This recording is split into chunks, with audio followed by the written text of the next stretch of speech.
Some managers have told me, I'll know it when I see it.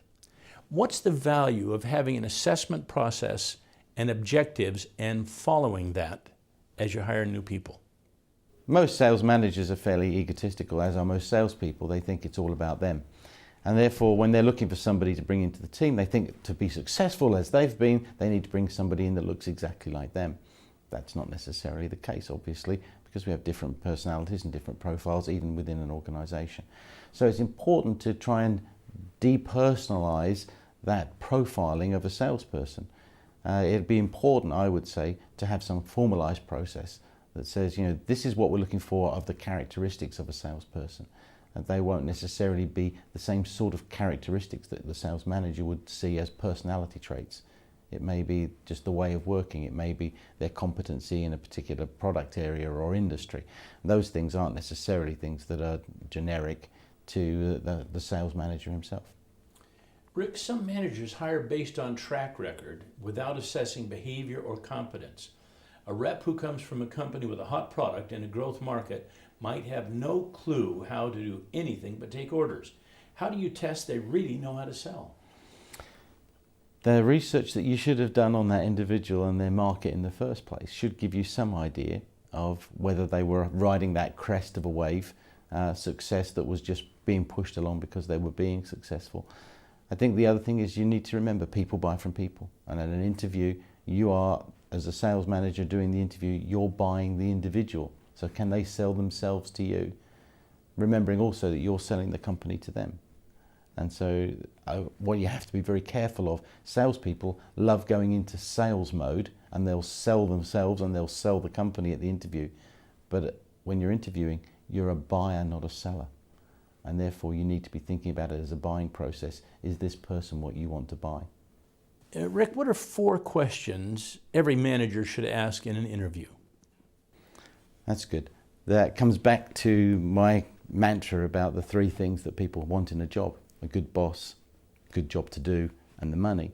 So the first question I would want to know is which of those 3 or 2 of those 3 things are broken in their current job? Why do you want to leave where you are today? Why are you sitting being interviewed by me? The next thing I'd want to know is why do you want to do the job that we've got on offer? What is it about that job that attracts you?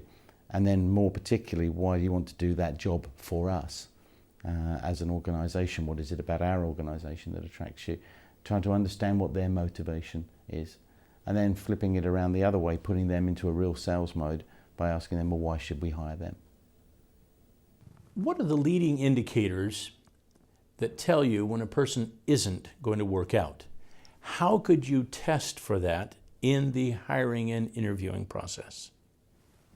In the interview process, it's interesting. You've got to do some personality profiling, in my opinion, using some kind of psychometrics or something that helps you to understand what is the person like beyond what you see in the interview. After the hiring process, then I would continue to use 360s from people inside the team, talking to customers.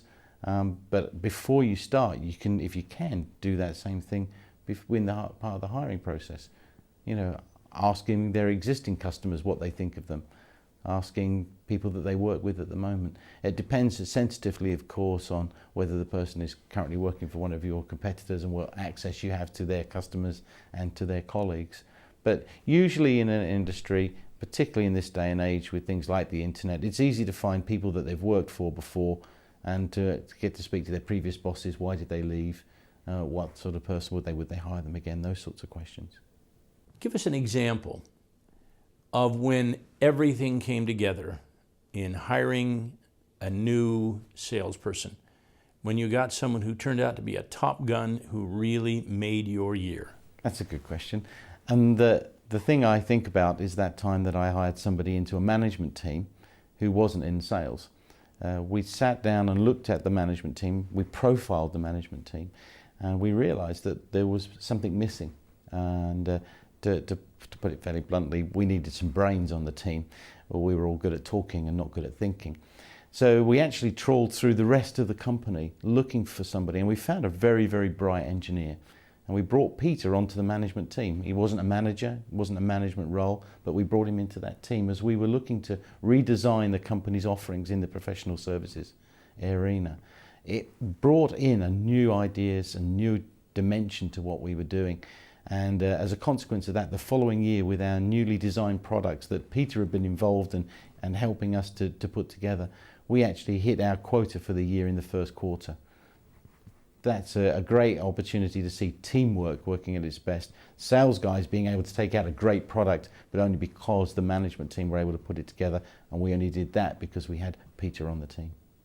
Rick, what would you recommend to a new manager to get up to speed quickly on hiring the best possible people for the job?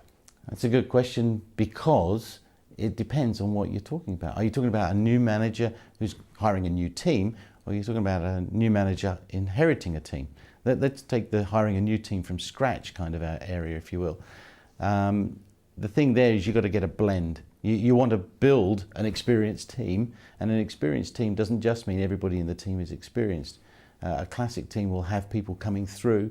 You've only got to look at things like football teams to see that you're going to have players that have been in the club for years, but also they're always trying to bring in people from the academy, bring in new people to see how they work. And so for a new manager starting a new team, he's going to want to hire some guys with grey hair, some experienced people. He's going to want some middle guys, and then he's going to want to bring in one or two juniors as well to hopefully develop his own stars for the future. Putting together that kind of team means you really have to think about it up front. You can't just go out for a normal process. You've got to be building those slots, saying that I need to have somebody that's experienced, I need some middle order people, and I need some junior people, and make sure you're hiring to those three different profiles. Otherwise you could end up with a team full of grey hairs or a team full of juniors or nothing really much at all.